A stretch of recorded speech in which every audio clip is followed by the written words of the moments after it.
하나님께서 오늘 우리에게 주시는 말씀은 이사야 44장 1절부터 5절까지 말씀입니다. 구약성경 1020페이지 이사야서 44장 1절로 5절 말씀, 교독해서 읽고 마지막 5절 말씀은 함께 읽도록 하겠습니다. 이사야 44장 1절부터 5절 말씀입니다. 제가 44장 1절 말씀을 먼저 읽겠습니다. 나의 종 야곱, 내가 택한 이스라엘아, 이제 들으라.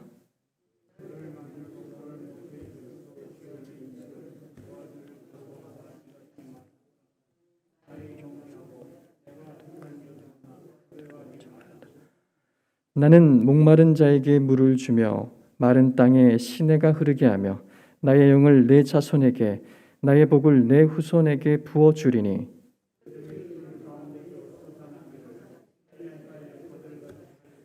같이 읽겠습니다. 한 사람은 이르기를 나는 여호와께 속하였다 할 것이며 또 한 사람은 야곱의 이름으로 자기를 부를 것이며 또 다른 사람은 자기가 여호와께 속하였음을 그의 손으로 기록하고 이스라엘의 이름으로 존귀히 여김을 받으리라. 아멘. 성령에 의한 부흥이라는 제목으로 목사님 말씀 전해 주시겠습니다.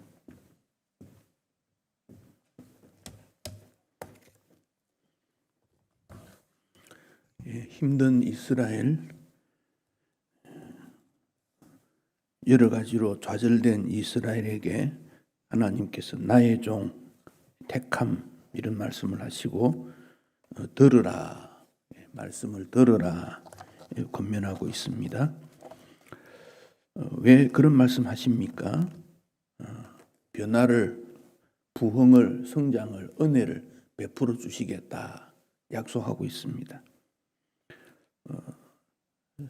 성경 전체를 통해서 볼 때 성령의 역사로 말미암은 변화, 성장, 부흥 이렇게 말할 수 있습니다. 그래서 부흥은 그 주체가 사람이 아니고 성령이시다. 성령께서 부흥시키신다.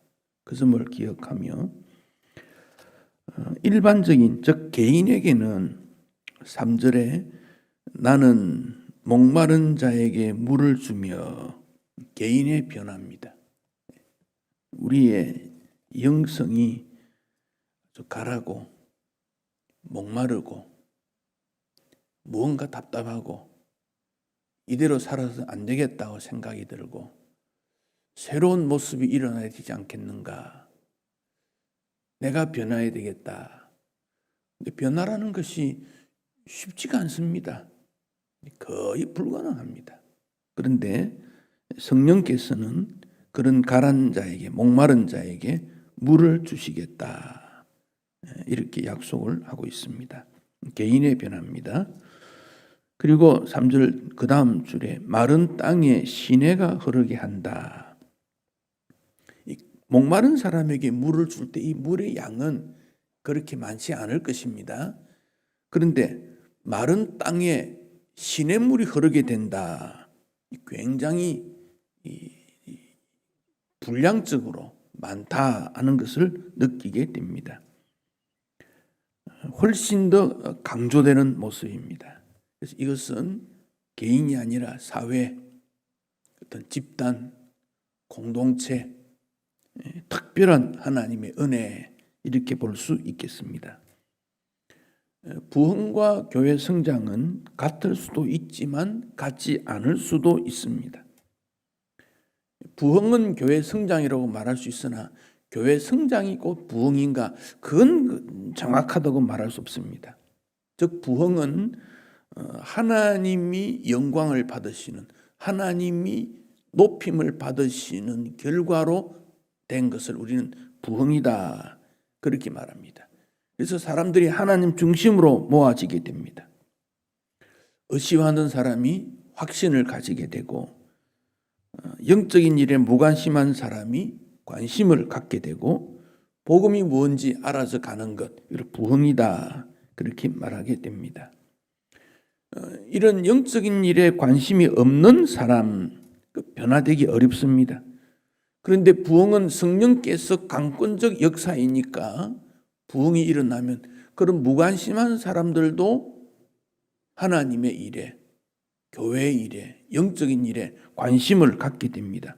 그것을 부흥이라 그러고 성령의 기름 부음이다, 그렇게도 표현을 합니다.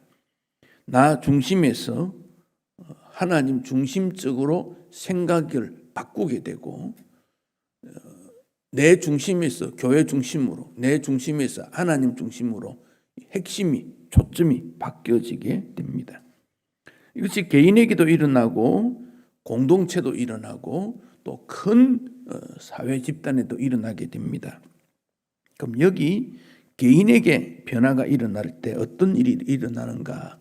5절에 보면 한 사람은 이르기를 나는 여호와께 속하였다 할 것이며, 하나님께 속하지 않았는데 여호와 하나님의 밖에 있었는데 여호와 안으로 들어오게 됐다. 회심, 이런 표현을 합니다. 회심.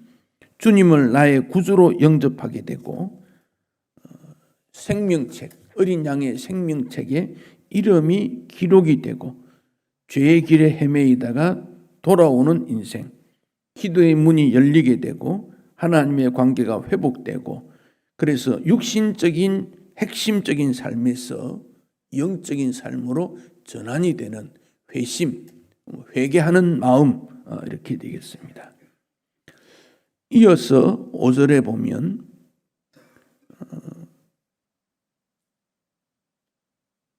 또 한 사람은 야곱의 이름으로 자기를 부를 것이며, 야곱의 이름으로, 즉 나는 주님의 백성이라는 확신을 가지게 됩니다. 내가 누구냐? 하나님의 백성이다. 내가 누구냐? 믿음의 사람이다. 내가 누구냐? 인간의 모든 죄를 주님 앞에 내어놓고 고백하는 제사장적 직분을 감당하게 된다. 고백, 이렇게 말할 수 있겠습니다. 그렇게 되니까 자비와 긍휼의 예수님을 닮게 되고 이웃을 볼 때도 부드러운 마음, 자비와 긍휼의 마음으로 일어나게 됩니다. 우리의 지난날의 모든 것들을 해결하지 못할 때 그냥 묻어둡니다. 언젠가 해결되겠지. 그런 상태에서는 앞으로 전진할 수가 없습니다. 우리 인생의 행복을 원하는데 무언가 모르는 거리낌이 있고 무언가 모르는 것이 마음에 담겨져 있으면 행복을 추구는 하지만, 바라보기만 하지만 행복을 누리지 못합니다. 그래서 과거의 상처, 아픔, 이 모든 것들을 주님 앞에 다 내려놓습니다. 그걸 뭐라고 합니까? 고백이다, 그렇게 말합니다. 주님, 내가 참 약합니다. 다른 사람은 나를 강하다고 보지만 실제로 나는 약합니다. 약하니까 부딪히면 아프고, 어떤 문제에 부딪히면 뛰어넘지를 못하고 그저 쓰러지고 주저앉고 좌절합니다. 내 연약을 주님 앞에 내어놓습니다. 그리고 내가 주님 앞에, 주님 안에 있다는 것을 알게 되므로 강하게 되고 당당하게 되고, 그 어떤 것이 부딪혀도 그렇게 힘들지 않게 지나갈 수 있습니다. 고백입니다. 군인이 처음에 입대했을 때는 훈련을 받으면 근육이 막 아픕니다. 온 근육이 다 아픕니다. 그런데 일주일, 한 달 훈련을 받고 나면 근육이 단단해집니다. 그리고는 어느 정도의 충격이 와도 별로 충격받는 걸로 느끼지 않습니다. 아주 강해집니다. 훈련입니다. 우리가 주님 앞에서 우리의 연약, 부족, 이런 모든 것을 내어놓고 훈련을 받을 때 단단해집니다. 굳건한 신앙입니다. 흔들리지 않습니다. 그래서 주님 앞에 내어놓습니다. 주님, 내가 이 부분이 약합니다. 이걸 좀 든든하게, 단단하게, 강건하게, 힘있게 해주세요. 이 고백이다, 그렇게 말할 수 있습니다. 우리의 삶은 위로 하나님 앞에서의 삶입니다. 하나님을 향한 삶, 구원과 은혜의 삶입니다. 하나님이 우리에게 구원과 은혜로 사랑해 주십니다. 또 우리는 하나님을 향해서 기도와 찬양입니다. 그래서 하나님과 우리가 주고받습니다. 하나님이 사랑을 베푸시고 나는 감사하고 주님이 은혜를 베푸시고 또 나는 찬양하고 또 우리가 부족할 때 기도하면 주님께서 해결해 주시고 수직적 관계입니다. 이럴 때 주님과의 관계가 끊어지면 다시 멀어집니다. 그래서 주님과의 나의 관계가 아주 끈끈하고 확실하고 흔들리지 않아야 됩니다. 요즘 애완견을 많이 기르지 않습니까? 애완견이 아무리 애완견을 잘 돌본다고 해도 사람이 되지는 않습니다. 애완견에게 모욕을 시키고 향수를 뿌리고 뭐 요즘도 옷도 입히고 뭐 액세서리도 하고 한다고 해서 사람이 됩니까? 안 됩니다. 그건 조금 지나면 그만 또 진흙탕으로 갑니다. 그러나 우리는 하나님 앞에서 변화된 존재, 주님과 나와의 관계가 어떻게 되는가, 이것을 우리는 부흥이다 그렇게 말할 수 있습니다. 이어서 수직선이 바르게 되면 옆으로 수평의 관계가 해결됩니다. 나로부터 이웃 중에서도 예수 믿는 이웃과의 관계를 교제한다. 그리고 불신자와의 관계는 정인이 된다. 그렇게 말합니다. 나로부터 동료 신자들에게 선한 교제가 이루어집니다. 자, 선하다는 말은 전에 설명을 한번 드렸습니다. 아름다운 거다. 조화를 이루는 거다. 나와 너 사이에 조화가 이루어지지 않으면요, 선한 관계가 아닙니다.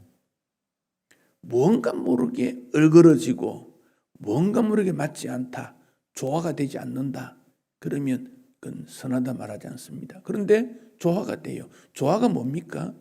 큰 것도 있고 작은 것도 있고 함께 두니까 어울려지는 거예요. 뚱뚱한 것도 있지만 왜소한 것도 있는데 같이 두니까 어울려지는 거예요. 이걸 조화라 그럽니다. 그 주님께서 우리에게 가족 관계든지 교회든지 다 조화를 이루도록 그랬습니다. 그 부유한 사람도 있고 부유하지 않는 사람도 있고 건강한 사람도 있고 조금 건강이 좋지 않은 사람도 있고 남자도 있고 여자도 있고 지식이 많은 사람도 있고 적은 사람도 있고 어울려서 살아가는 그것이 조화. 하나님 보시기에 좋다. 이게 교제의 의미입니다. 나의 어려움이 다른 사람에게 정죄하게 된다면 그건 조화가 아닙니다. 프란시스가 거주하는 수도원에 정기적으로 금식 기도를 합니다. 금식이라는 것은 참 젊은 남자들이 정말 하기 어렵습니다. 흙이 지면 견디기 어렵습니다. 그런데 한 제자가 죽을 훔쳐먹는 사건이 일어났습니다. 다른 제자들이 그것을 알고 분개합니다. 이런 괘씸한 일이 있느냐? 곧 금식 기간이 끝나는데 누가 죽을 훔쳐먹었느냐? 그것도 뭐 많이 먹었겠습니까? 조금 먹었는데. 그자 프란시스가 제자들에게 이릅니다. 죽 가져오라 그럽니다. 그리고 말합니다. 내가 먹겠다. 제자들이 말합니다. 선생님, 금식 기간 중에 죽을 먹다니 그것도 되겠습니까?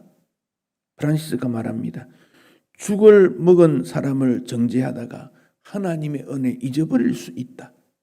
차라리 죽을 먹고 우리가 정죄하지 말고 이 수도원에 있는 우리 공동체가 하나가 되는 것이 더 낫다.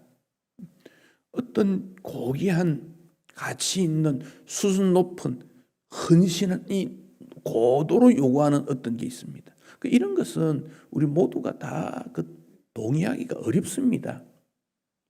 그럴 때 그런 헌신을 할 수 있는 분은 하나님 앞에 감사하고 그렇게 하지 못하는 분도 나도 그렇게 해야 되겠다 그런 정도로 여기면 되는데 나는 그런 헌신을 못하니까 이 공동체에 있지 못하겠다든지 혹은 고도에 헌신하는 그가 헌신하지 못한 사람에게 너는 왜 그렇게 하지 못하느냐, 그건 주님이 기뻐하는 것이 아니다 그 말입니다. 우리가 할 수 있을 만큼 주를 위해 섬기고 헌신할 때 하나님께서 기뻐하시고 은혜를 베풀어 주십니다. 5절에 보면 중간에 또 한 사람은, 첫 번째 한 사람은 뭐라고 했습니까? 나는 여호와께 속하였다. 또 한 사람은 야곱의 이름으로 자기를 부를 것이다. 또 다른 사람은 자기가 여호와께 속하였음을 그의 손으로 기록하고, 각각 사람들이 다릅니다. 어떤 사람은 여호와께 속했다. 어떤 사람은 야곱의 이름으로 나를 부른다. 변화된 존재. 또 다른 사람은 여호와께 속하였다. 각각 다르다 하는 것을 보여줍니다. 이 모든 것이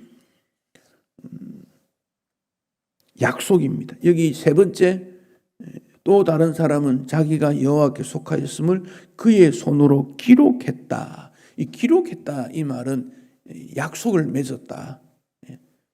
더 그냥 말로서 표현하는 것보다 한 걸음 더 나아가는 친밀한 언약 관계를 말씀하고 있습니다. 하나님 앞에 인격적으로 신실히 하나님을 섬기며 사랑하겠다, 간증하는 모습이다. 그렇게 볼 수 있습니다. 그래서 이 기록했다 이 말은 하나님과의 약속한 것을 변치 않겠다. 어떤 경우에도 하나님과의 약속을 어긋나게 하지 않겠다. 나에게 손실이 와도, 내가 지키기 어렵겠다는 상황이 되어도 하나님이 주신 약속은 끝까지 지키겠다. 그래서 성경을 약속의 책이라, 언약의 책이라, 구약, 신약 그러지 않습니까? 하나님이 우리에게 베푸신 약속을 우리가 끝까지 지키겠다. 헌신의 도를 말씀하고 있습니다. 어떤 영화입니다. 당신에게 일어날 수 있는 일, 이 영화 제목입니다. 어떤 평범한 경찰이 있습니다. 랭이라고 하는 경찰인데, 이 사람이 점심때가 돼서 식사를 하고 커피를 마시고 일어서는데 팁이 없어요. 이 서양 미국 문화는 팁 문화입니다. 반드시 주도록 되어 있습니다. 팁이 줄 게 없으니까, 근데 그 대신에 이 사람이 자주 출입하는 곳이니까 그 사람에게 말합니다. 내가 복권을 하나 샀는데 이 복권이 당첨되면 절반을 주겠다. 그러니까 여조원이 인사 말이겠지 생각하고 예, 그렇게 하지요 했습니다. 그런데 이 경찰이 복권이 당첨이 됐다는 겁니다. 400만 불, 우리나라 같으면 40억 정도, 40한 5억 정도 될 거예요. 환율로 계산하면 큰 돈이지요. 그러자 이 경찰관이 그 사람에게 찾아가서 약속대로 절반을 떼줬다는 거예요. 이게 가능하겠습니까? 그러면서 이런 말을 합니다. 약속은 어디까지나 약속입니다. 영어로 프라이미스, 그러지요. 프라이미스 is 프라이미스. 약속은 약속입니다. 약속이라는 것을 얼마나 중요하게 여기는가. 여기에서부터 질서라는 것이 나옵니다. 모든 질서는 약속입니다. 그래서 질서를 잘 지키는 그런 사회 문화가 수준이 높다 그러지요. 그래서 우리가 주님 앞에 약속을 하고 잘 안 지킵니다. 약속을 잘 지키는 신앙, 이도 필요합니다. 모세가 호렙산에서 하나님의 부름을 받고 출애굽이라는 사명을 가지고 바로 앞에 가지만 바로가 얼마나 반발을 합니까? 거부합니까? 또 이스라엘 백성들이 얼마나 원망합니까? 모세는 낙심에 빠질 수밖에 없습니다. 그러자 다시 하나님께서 모세에게 약속을 하십니다. 내가 가나안 땅을 너희들에게 주기로 언약하지 않았느냐? 그런데 이스라엘 백성들의 신음소리를 듣고 나는 그 언약을 기억고 이루기를 원한다. 그래서 모세 너를 보내는 거다. 약속의 하나님이다. 약속의 하나님이다. 하나님의 약속을 근거해서 우리의 구원이 이루어지게 된 것입니다. 그 하나님의 약속은 한 번도 어기지 않는다 그랬습니다. 자, 민수기 23장 19절 한번 찾아보십시다. 민수기 23장 19절 말씀.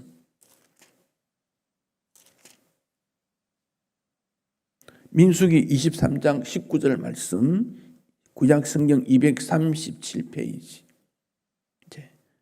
같이 한번 읽겠습니다.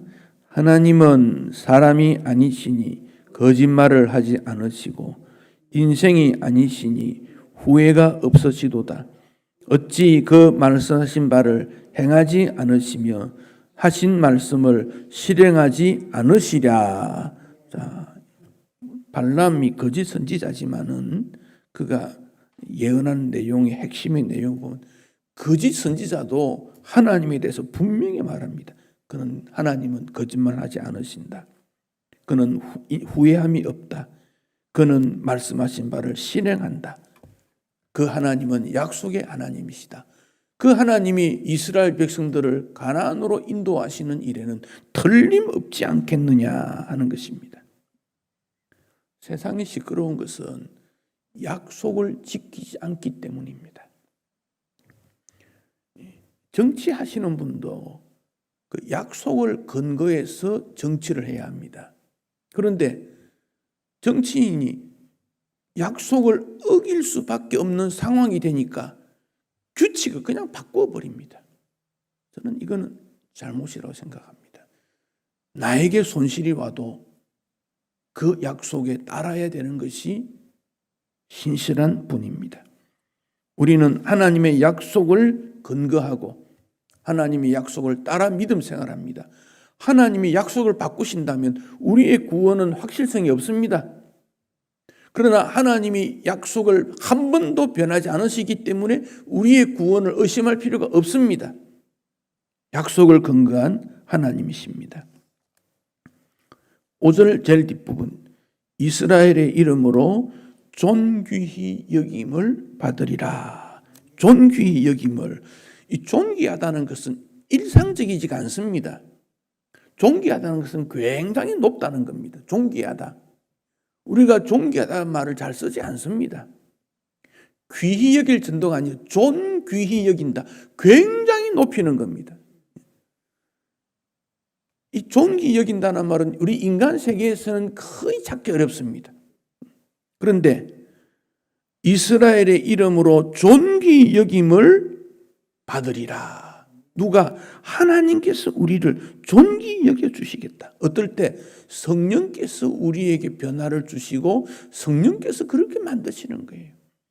그래서 우리 교회는 새 가족이 오면 그를 존귀히 여겨야 되는 이유가 하나님께서 그를 사랑해서 믿음의 공동체로 보내어 주셨기 때문에 그를 존귀히 여기는 겁니다. 이제 교회에 들어온 사람이 뭘 한단 말이냐? 이런 게 아닙니다. 하나님은 그분도 사랑하시니 우리는 그 사람을 존귀히 여기자. 여러분, 직분이라는 것은 나만 누리고 가질 수 있는 게 아닙니다.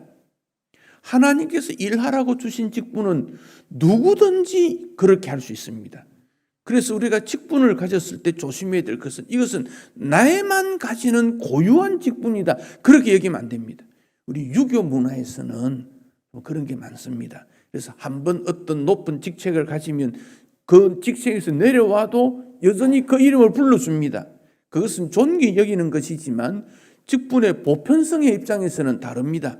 하나님께서 일하라고 주신 직분의 존귀함을 여긴다면 우리 모두가 존귀히 여김을, 그래서 존귀히 여기기 때문에 대화할 때도 함께 일할 때도 우리는 조심성 있게 합니다. 즉 성령 충만은, 부흥은 우리에게 자발적인 행동에 대한 열매를 맺어지고 또 주를 위해 그렇게 섬기겠다는 사람에게 성령 충만 부흥이라는 결과를 우리에게 보여줍니다. 회심, 고백, 성결, 차원 높은 그리스도인의 자부심을 가지는 이 모든 일은 내면의 세계에서 일어납니다. 중세시대 예수님과 제자들이 함께 사용했던 성찬에 사용했던 잔, 주전자, 그걸 성배라 그러죠. 성배, 거룩한 잔. 거기에 대한 그 열풍이 있습니다.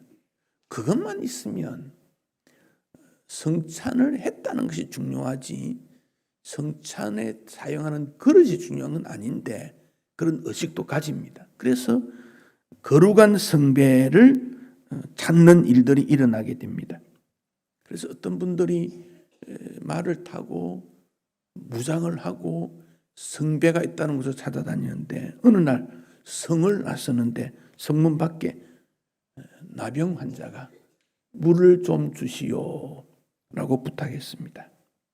그러자 말합니다. 우리는 당신에게 줄 물이 없어 거룩한 성배를 찾아 나서는 길이야. 오랫도록 나갔지만 성배를 찾지 못합니다. 헛고생했습니다. 지친 마음입니다.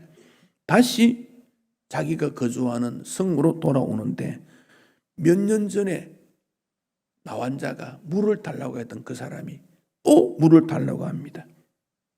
나환자는 성 밖에서 성 안에 들어오지도 못하고 목마른 상태에서 상당한 시간을 보내면서 나에게 물을 줄 사람이 누구인가 머물렀습니다. 성배를 찾아다니던 그들이 그 나환자를 보니까 불쌍한 마음이 들었습니다. 몇 년 동안 저렇게 마실 물이 없어서 고생했구나. 그래서 이제는 정중하게 물을 건너주니까 나병 환자가 예수의 모습으로 변화되고 그 전해주는 잔이 성배로 바뀌었다. 그들에게 나오는 이야기지요.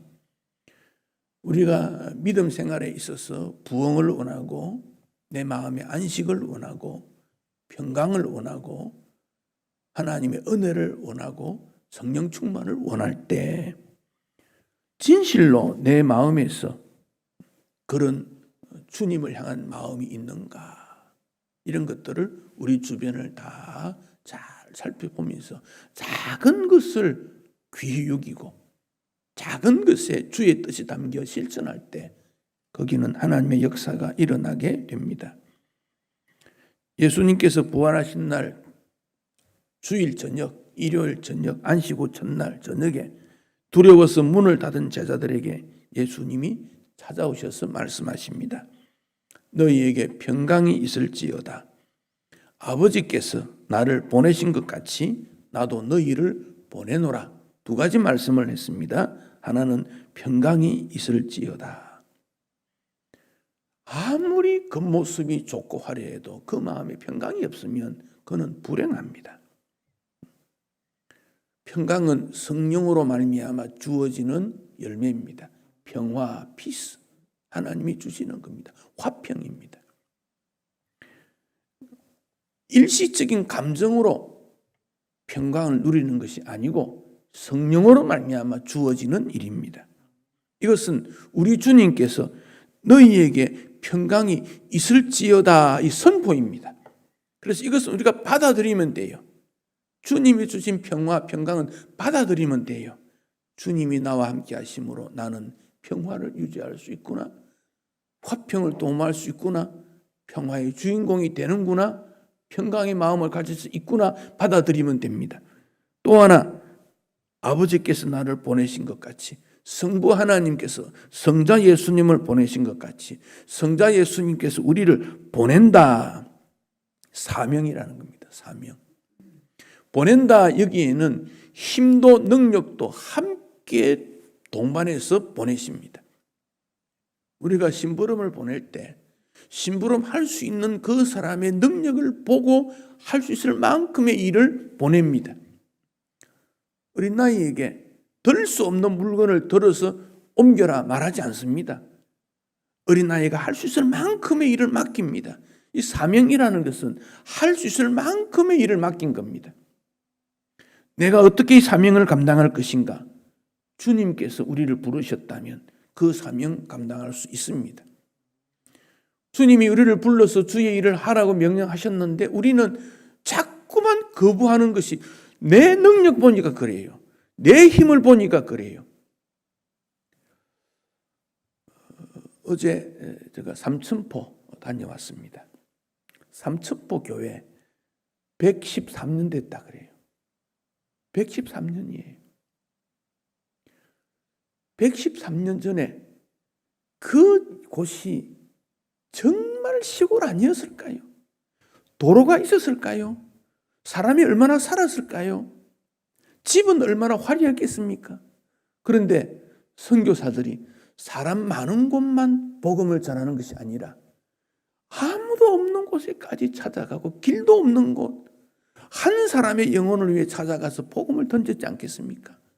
그랬더니 교회가 세워지고 113년이 지난 오늘날 그 지역을 중심해서 멋있는 우뚝 선 교회가 된 것이지요. 하나님이 보내시니까, 그곳에 가서 복음을 전해라 그랬으니까 그냥 선교사는 와서 복음을 전하는 거예요. 이게 사명입니다.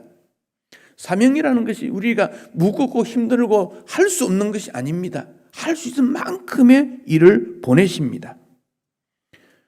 우리 주님께서 제자들에게 평강이 있을지어다 내가 너희를 보낸다 할 때 요한복음에 숨을 내쉬며 그랬습니다. 숨을 내쉬며, 이 말은 성령께서 우리에게 들어오실 것이, 우리가 호흡을 후 내보내고 후 들이는 것 똑같습니다. 후 내어보내는 것은 좋지 않는 것, 숨을 들이마시는 것은 좋은 것. 그 성령은 우리에게 좋지 않는 것을 내보낼 때 성령이 우리에게 임하는 것. 그래서 우리 주님이 숨을 내쉬며 그렇게 말씀하신 거예요. 우리에게 거룩한 영이 머물도록 우리를 정결케 하면 성령은 늘 우리에게 들어오시게 되어 있습니다. 육신적인 것은 밖으로 내보내고 영의 것을 받아들이는 것이 믿음의 수준 높은, 차원 높은 삶이기 때문에 그렇습니다. 그런 자에게, 두려워하는 자에게 이사야는 44장 2절 끝에서 두려워하지 말라 그랬습니다. 두려워하지 말라. 바벨론 포로로부터, 바벨론의 침략으로부터 외롭게 된 이스라엘, 그러나 그들이 하나님의 은혜로 말미암아 다시 회복되고 치유될 것이기 때문에 두려워하지 마라. 2절에 뭐라고 했습니까? 너를 만들고 너를 모태에서 지어낸 너를 도와줄 여호와다. 이 일의 주인공은 여호와 하나님이시다. 이 일을 시작하시는 분, 열매를 맺는 분은 여호와 하나님이시다. 그렇게 말씀하고 있습니다. 에베레스트 산을 처음으로 올라간 사람이 에드먼드 힐라리라는 뉴질랜드 등산가입니다. 1953년 5월 29일에 8,848m 세계 최고의 에베레스트를 정복하면서 이렇게 말했습니다. 지난번에는 네가 나를 쓰러뜨렸지만 다음에는 내가 너를 쓰러뜨릴 거다. 왜 그렇습니까? 너는 이미 다 완성했지만 나는 아직도 도전하고 성장하고 있기 때문이다. 우리에게 어려움이 있고 실패가 있고 고통이 있고 나를 쓰러뜨리려고 하지만은 그것은 우리가 두려워하지 않는 것은 천지를 창조하신 주님이 나와 함께 하시기 때문에 내가 반드시 이길 수 있다. 바로 이 점이 믿음이요, 믿음의 길입니다. 그리고 오늘 본문에 약속하시는 대로 목마른 자에게는 물을 공급해 주시고 마른 땅에 시내가 흐르게 하시고 4절에 풀 가운데 시냇가에 버들같이 하시는 분이 바로 우리의 하나님이시기 때문에 그렇습니다. 우리가 그 하나님 앞에 속했고 그 하나님의 능력으로 말미암아 우리는 승리할 수 있기 때문에 우리는 부흥을 기대하고 내 개인적인 부흥을 기대하고 공동체의 부흥을 기대하고 오늘처럼 이 코로나라는 것을 통해서 우리가 어려움을 당한다 할지라도 우리가 두려워하지 않는 이유는 주님께서 살아계시고 주님께서 함께 하신 것을 믿기 때문입니다. 어려움은 지나갑니다. 지나가고 난 다음에는 달라지게 됩니다. 코로나가 지난 이후 포스트 코리아, 코로나가 지난 다음 교회가 어떻게 될 것인가? 학자들은 이리 말합니다. 40%의 교인들은 돌아오지 않을 거다. 학자들은 그렇게 말할 수 있을지 몰라요. 사회 통계 뭐 이렇게 사람의 심리 이런 거 연구해가지고. 그러나 주님께서 그들을 부르시면, 주님께서 함께 하시면, 주님께서 일하시는 것에 대해서 왜 우리는 그렇게 밖으로 나오는 통계나 그런 어떤 주장들 때문에 주저앉을 필요가 뭐 있습니까? 주님께서 교회의 주인공이시고 주님께서 교회의 머리가 되시고 우리를 이끌어 주시는데 우리는 부흥할 수 있고 성장할 수 있고 더 강건할 수 있고 더 행복할 수 있다. 제자들에게 평강을 주신 주님께서 우리에게 주 안에서의 평강을 주시고 사명감을 덧입혀 주실 것입니다. 낙심하지 말고 여러분 주어진 일에 최선을 다해서 하나님 앞에 영광 되시기를 축복합니다.